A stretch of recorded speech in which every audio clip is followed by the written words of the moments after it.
We are here in studio with the lovely and wonderful Sherri Shepherd. Good to see you again. How are you? I'm fine. How are you? I'm so good, feeling good, and just I'm in joy. You enjoy. I am in joy, not happy. I am in joy. That's joy is more than happy. Yeah, because happy is a temporal. Happy is can change. You came in here and you just said, I hate you, and I'm not happy. Okay. Joy is you can come in here and go, you get on my nerves. It's not gonna mess up my day. I'm That's still right. in joy. Yeah. That's more permanent. Can't steal your joy. Can't steal it. Amen. Well, it's good to see you. It's good to see you too. Go red for women. It's that time. It is. So tell us what's going on. What are you? Well, this is actually my first time Okay. participating in the walk. And so it's very personal to me because I have my grandmother died of a stroke. She had a heart attack and she died of a stroke, and she had many things going wrong. And I have an aunt that also had a stroke. So heart disease and in the community for Black women is the number one killer. I'm a diabetic. That's number 3. So we hit with some doozies, and it kills 1 in 3 women, cardiovascular disease. Yeah. So it's something that women really, we have to look up and take note of what's going on with our heart health. Yeah. And so being able to walk the runway in a designer dress is, to help people do that and give women some encouragement and strength. I'm excited. Yeah. I done pulled out my big girdle and everything. I'm ready to go. So people are going to walk the red carpet with red on. Yes. All right. So what are you going to wear? I have a dress by Jay Godfrey, and it's a long dress, and it's got a thigh-high slit. Excuse me, Pastor, but it's been my dream for a long time to wear a thigh-high slit. Okay. What are you looking at? You said I'm just, you was looking around. Oh my gosh, yes. So I'm wearing it's a beautiful dress, off the shoulder dress with a thigh high slit. And I got the stilettos are about 5.5 inches. Okay. So I'm gonna try and walk and stay upright on the all runway. right. Because I'm not a model. That's not what I do. Okay. But I'm going to do But it. you will be a model I will be a model in this case tomorrow. Yeah. Yes. Well, that's outstanding. Congratulations. Thank you. I don't think a lot of people really realize how prevalent cardiovascular disease is among women. It is. I don't think a lot of people really know, and it's the number one cause of death.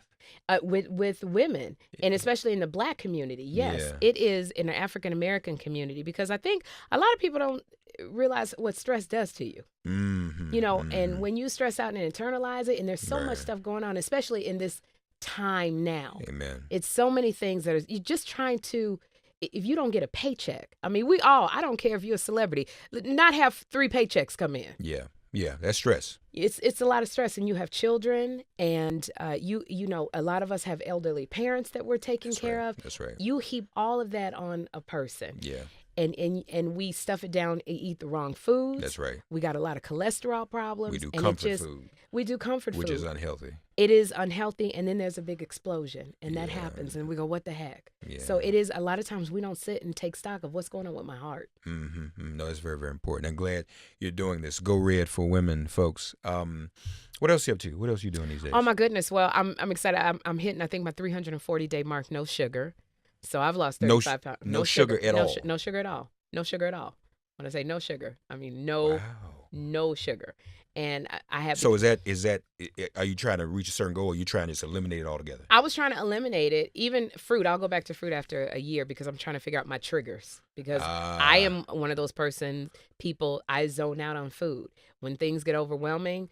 Eating a cheesecake makes me feel better, and I get sleepy, and I don't have to deal with what's going on in life. Yeah. And I chose not to live. I don't want to live life that way, where I'm trying to run from it and not deal with it. And plus, my son, who's 13 years old and has special needs, he said to me when I was eating a candy bar, he said, "Mommy, if you die, who's going to be my bodyguard?" That was a big wake-up call for me, because I was overweight. I was 179 pounds.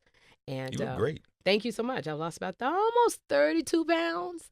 Almost 32. You looking at my feet? Even my feet. I lost weight in my toes. No, I'm sorry. I owe you an apology. I complimented the sweater, but I didn't look at the whole ensemble here. I missed that. I just got distracted for a minute. It snuck up on me. Well, that's why I wore it. The green and the green. Okay, I understand. Thank you. I understand now. Okay. Thank you very much. I didn't have anything to do with the weight loss. I just happened to look down. So wait a minute, all this. Well, is I matching. appreciate that. If I didn't get one, you look good during the day. Something would be wrong. Yeah, no, that's bad. That's bad. Thank you. So you said you're diabetic. I'm a type 2 diabetic. Okay. Absolutely. When were you diagnosed? I was diagnosed with diabetes, when I first started The View in 2007. Wow. In 2007, I was diagnosed with type 2 diabetes. And that scared me because my mom passed away at the age of 41 from diabetic complications. Number 3 killer in the African-American community. And that's also related to heart health. Of course. So that scared me. And I wrote a book called Plan D, How to Lose Weight and Beat Diabetes, Even If You Don't Have It, which was on the New York Times bestseller list because life is so hard. And food is just one of those things that we turn to. It's a comfort food. When we were young and going through it, our grandmothers or mothers say, here, baby, I done made you some pancakes or a cupcake. So we associate food with comfort. Yeah. Unfortunately, it's so bad for our bodies, and it's taking a toll on us as we now get older. Well, you talk about sugar. I often say to people, when we talk about addiction, Americans have an addiction to sugar. We do. And people don't really talk about that. You know, I'm living fine. I don't have an addiction to anything. I don't do drugs, alcohol. Well, how much sugar do you eat? You know, how much white sugar do people eat? And it's like, it's just in everything. It's hard to avoid. It's in everything we drink, everything we eat. I'm going to tell you, you don't realize until you stop it how much sugar you eat. Even when you eat starchy foods like bread or pasta. That's right. That's right. The carbs convert to glucose in your body. So that's sugar. Sugar is more, they've done studies, that sugar is more addictive than drugs. They weaned off rats, off drugs, and 2 weeks later they went back. But they put a pile of cocaine and a pile of sugar in front of the rats. They went straight to the sugar. Went straight to the sugar before it took them longer to get weaned off the sugar. It is more addictive, and the problem is sugar. You know, it's in all of your food. Yeah, and you have to eat to live. That's right. Live. Yeah, so even when you say off sugar 100%, not 100% because there's certain things in restaurants, it has sugar in it. So I've had to, I don't get the restaurant dressing. I put olive oil on stuff. Okay. If I choose sugar-free gum, I forget, it's got xylitol or aspartame in it. Right. So you can't always get away, but it makes me way more conscious of what I'm ingesting. Yeah, and that's work too. I mean, to sit down every time you eat. Because when you're hungry, you just want something to eat. You just want something to eat. But then you have to do the math to figure out what is in this that I shouldn't be eating. And by the time you do all that, you figure out you can't eat nothing and you're just hungry. But you know what? It takes work to be healthy. It does. But it pays off. I'm going to tell you, being off sugar has changed my life in terms of my mental clarity, my focus, my joy, my youth. I'm telling you, just the way you look. And being off sugar has done all of that. And sometimes it is rough because you have to go through everything raw. Your feelings, your emotions, you can't check out. And that is not fun. But at the end of that, you feel good. 340 days? I think a little bit more than 340 days. I started my no sugar journey March 9th. And so again, now you said you're trying to find out your triggers. Yeah. Meaning... My triggers. Why, when something happens, I want to turn to food. I see. Okay. Why, when I went on a date with somebody, it was great. A month or two, then he just ghosted me. Disappeared. That's a new term. They ghost you. Ghost, right. Can't get in touch with the person. You know what I wanted to do? Go eat. Go to my nearest cheesecake factory and shove a cheesecake in my mouth. Who ghosted you? I'm not going to tell you who ghosted me. That don't even matter. Ghost A. That's what we'll call him. Because I can't curse on the air. But you want me to go get him? I don't know where he is because he's ghost. He's gone. Let's say his name. Just write down his information. We'll do it. You know, it's so funny. He's so not even important in my life. It's important how I dealt with the emotion. Yeah, right. And it's the self-talk you have to do because I said, Sherri, normally you would go eat sweets and all of that other stuff to make you numb out. But how you going to feel afterwards? Already you feel crazy. But now you're going to feel shame and guilt and you're not worthy and nothing ever goes right. Do you want to feel like that? And you know what somebody said to me? Exercise makes you feel good. It's like medicine to your body. And I went, I wonder what that feels like. Right. And I went to a kickboxing class. Okay. I felt so much better. Now I know this don't sound fun at all, but at the other side of it, it's amazing. Yeah. No, that's good. I wonder if my grandmother was trying to tell me something. Grandmothers know. She never called me by my name. Mm-hmm. She always said sugar. That's all she said. And I'm addicted to sugar. Yep. You know, it's like some days I may not eat nothing else but some sugar because that's and that's terrible. And even in the black community, we don't say they got diabetes because diabetes is die. The first 3 letters is die. They don't say we say they got the sugar. They got the sugar. Oh, cute sound. They got the sugar. They got the sugar. for years I know what they said. What does that mean? Somebody got the sugar? What are you talking about? And then I think finally people are beginning. You see Uncle Earl on Thanksgiving sleep over in the corner because he done ate so much, one leg in the wheelchair, knocked out. He got the sugar. So that's you've inspired me. I might try to do that. Just even try for 30 days. Try no sugar for 30 days. And see, now the first 3 weeks it's gonna be hard. It's gonna be hard. You'll kick in that 4th week, then you're gonna want to keep going. I've gone some periods. Yeah. But then, and then I'm gonna be honest with you. I've done some periods. But then once I do that, I say to myself, it's like a drug. Yeah. Or like anything else. Okay, I know I can beat it, so I can go back to it and quit it, go back and quit anytime. But yeah, but that's just like that's what people say like a drug addict that's or what people say when about you're alcohol. Alcoholic. Absolutely, I can go back. Yeah, but then you try natural stuff like stevia, like monk fruit. Have you used? Not yet. I'm giving myself a year. There's another one. Muhammad Ali's daughter was here, Layla. Layla, my girl, Layla. There's another type of sugar. It's very expensive. It's not monk fruit. No, but it comes from a tree bark. And that's not the monk fruit.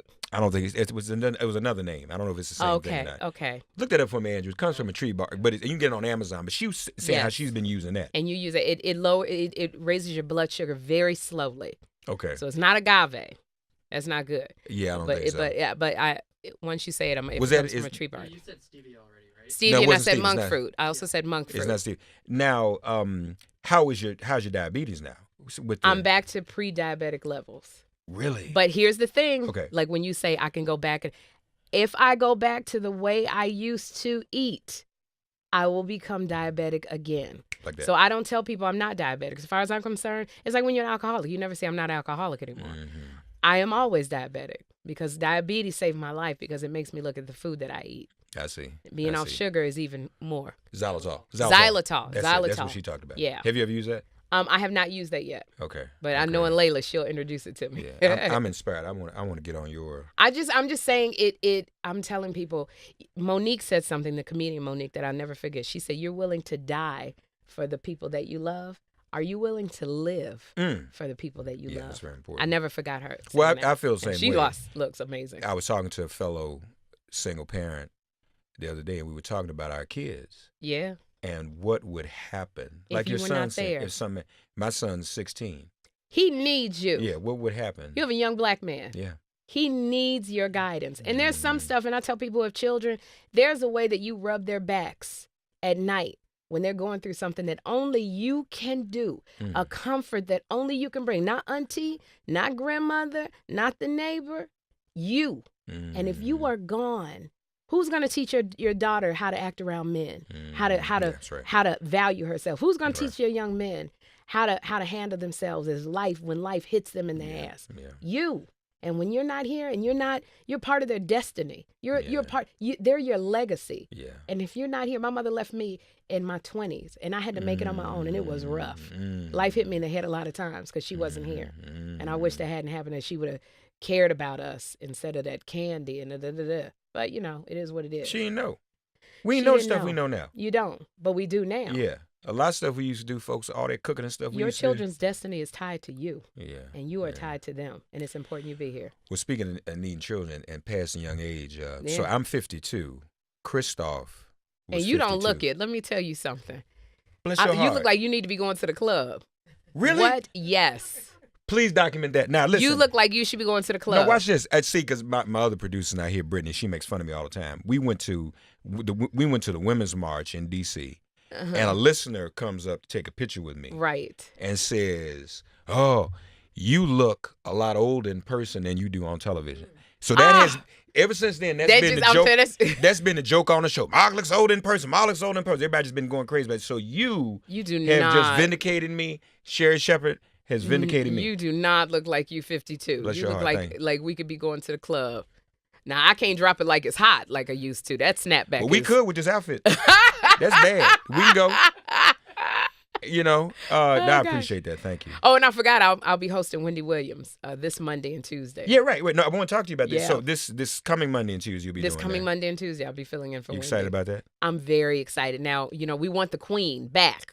Yeah. With the quickness, but I'm so. How is she? What is going on? Is she not well? What do we know? Well, no, she spoke to Nick Cannon and he says she's coming back. She's got Graves' disease. Yeah. And so she had to take off. Sometimes you gotta let other stuff go and focus on your health. Yeah. Because Wendy also has a son, And she lost all that weight because of her son to help him in his journey. And so she is recovering, and she's trying to get herself back to 100% to come back fully together for her fans. And in the meantime, I'm very grateful that she has allowed me to step into her kingdom to fill in for her for 2 days. So that'll be fun. Yeah, I can't wait. I'm very excited to do it. Okay. Have you done anything like that before? I've never done solo. Now, I've done The View for 8 years, and I've done But I mean, stuff. even in dealing with kind of the, for lack of better words, kind of the celebrity gossip thing. What's that going to be like? No, I don't do I used to do a segment on Ellen DeGeneres when I was on there. I held the record for being the most booked guest on Ellen, and I had my own like celebrity culture, pop culture. So I don't do, and nobody does what Wendy does. Wendy is Wendy, and everybody else comes and gives their brand of who they are. So everybody who knows Sherri Shepherd, I come in with a big smile and joy. I'm so excited. That's what you'll get in Hot Topics from me. Okay. So I'm, so it's a lot of stuff I'm talking about that I want to bring some joy. Good. Well, so no, back to Christoph though. Did you knew him? I knew Christoph from being in Hollywood in the circles, from going to award shows and different things like that. We never worked together, but what I do remember, and that had me in bed for a few hours, Christoph St. John's passing, because he was a kind man. Yeah, you remember those kind of people when you meet them. Christoph St. John, even at parties and things like that, when he looked at you, he saw you. It wasn't, some people look at you and they always look beyond your shoulder to see who more famous than you was coming in the door, and you sense that. Christoph looked at you and talked to you. And that's what I remember, a kind, gentle man. And it broke my heart that his heart was broken, that he couldn't, it was hard for him to get over his son's death. He might have died from a broken heart. I believe from a broken heart. And that happens. And so we have to, again, we have to take mental health very seriously, and know signs, and our health, just our physical health, our heart health, which is why, like I said, I'm honored to be walking with other celebrities. It's a fun event, but it's also to draw attention to this very fact that we cannot let stress get to us. No, we cannot let this fact that people are being furloughed, get to us, because it's a season. Right. We're going to get through the season. We're so resilient, and women are resilient, but in your resiliency, you got to stop, and you still got to take care of yourself. So we will get through this season. At some point, y'all, God willing. Tom Joyner Morning Show. Still doing that on Thursdays? 2 times a week with Kim Whitley. With Tom, two times a week. I love Tom Joyner. He just sent me some flowers and candy. I said, Tom, I can't eat the candy. But he can't stop himself. And I just love him so much. So what are you going to do for Valentine's Day? Usually Tom Joyner takes us out. For Valentine's. He took us shopping at the Louis Vuitton store. And this really? This is the best Valentine's. This is a pretty woman moment. He gave them his black card. Like, Tom Joyner got a black card that's heavier than a car. He gave them the black card. He said, I'm going to be at the bar across the street. At the Louis Vuitton store, he said, get whatever you want. And I said, whatever we want. He said, whatever you want, boo. And he left, and I ran through that store like I was robbing. Wow. I did. I don't know if you've ever seen anybody snatch and grab. I snatched and grabbed everything off the counter, from the glass shelves. And then he took us to Mr. Chow in Beverly Hills. And everybody needs a pretty woman moment like Tom Joyner. If you buy a certain amount at Louis Vuitton, they will deliver to you. So we're eating at Mr. Chow's, and they brought in about 35 bags of Louis Vuitton. Those people turned around and looked at us like, who are you? And I was like, we're not prostitutes. It was the most amazing Valentine last year ever from Tom Joyner. Do the same thing this year? He's in love with Tony Braxton. I don't know what he's feeding over Tony Braxton. He caught up. Yeah, I keep telling him. Tom's retiring too, right? He's retiring We're gonna too. Miss Tom. So I have my Valentine's Day open. Tom Joyner is an institution. I'm gonna miss him. He brought black radio to us. Yeah. When he retires, I don't know what we're going to do. Yeah. I honestly am a little concerned. Yeah. But he's been at it, the fly jock, and he's lived long and worked hard, and he's ready to do some other stuff in the world. And made a lot of influence. Made a lot of influence on a lot of things. And he's a kind and generous. He's a great man. He's a great man. So, my Valentine's is open unless Tom flies on in and takes me to dinner. All right. So, go red for women, folks.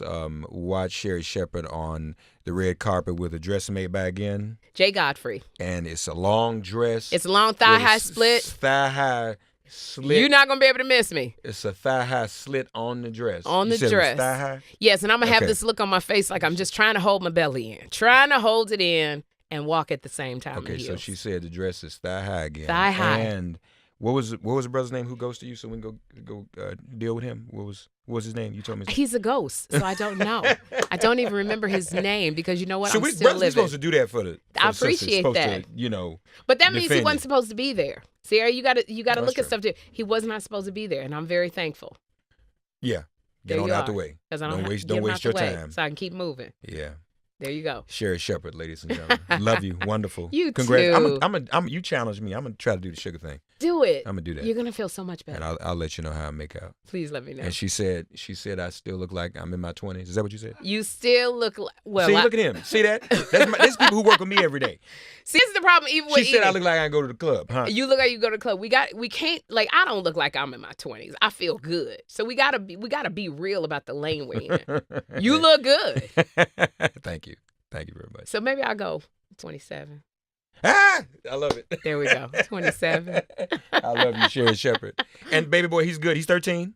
My son is 13 years old. He's doing he okay. loves girls. Oh, does he? God. He turned into a whole different person. Mark, he's not even the same person anymore. I said, I don't know who you are, but you got to get out and bring my son back. Body snatcher. So what, he saw some girls and just like, is this what this He is? came in the other day and he said, I like big booties like a Kardashian. Oh my God. That's what see? That even got you. Just like that. And I said, well, first of all, the Kardashians didn't bring in the big booty. Number one, you better look at your mama. First of all, boy. But yeah, just said that to me and looked at me like, what? It's Black History Month. They're teaching where the big booty came from. When I tell you, cornrows and everything, I'm telling you, I let that boy know. You did. Yeah, big booties. You look at your auntie Shirlene. Look at your grandmama. Look at your mama for the big booties. All right. Look, I even got loud on you. They say Venus Hottentot. Venus Hottentot. Oh, we got to go back there, girl. Go back and then he looked at me. He said, "Stop! Can you stop moving your neck like that?" I said, "It's in my DNA. Get used to it." That's wonderful. That's wonderful. All right, folks. Sherri Shepherd. Folks on Twitter, Go Red for Women as well. You can see all the. I've seen on the Twitter feed a preview of what people were last year and a preview of what people were in this year. So it's going to be great. That's Congratulations! Right. I'm glad you sent the #1 killer of women. Yes. And black women disproportionately is cardiovascular disease, folks. So please keep that in mind. Don't let the stress get to you. Take care of yourselves. All the women out there, all the women in our lives, that's really Valentine's gift, to help women, the women we love. We are needed. We are needed in this world. Treat themselves better. Do something about it. Women take on so much and bear. We are Mother Earth. Do you understand that? We are. The nurturers, the givers, all of that. And so, we need to support women in this effort. So Go Red for Women. Thank you so much. Thank you. All right. This is MIP.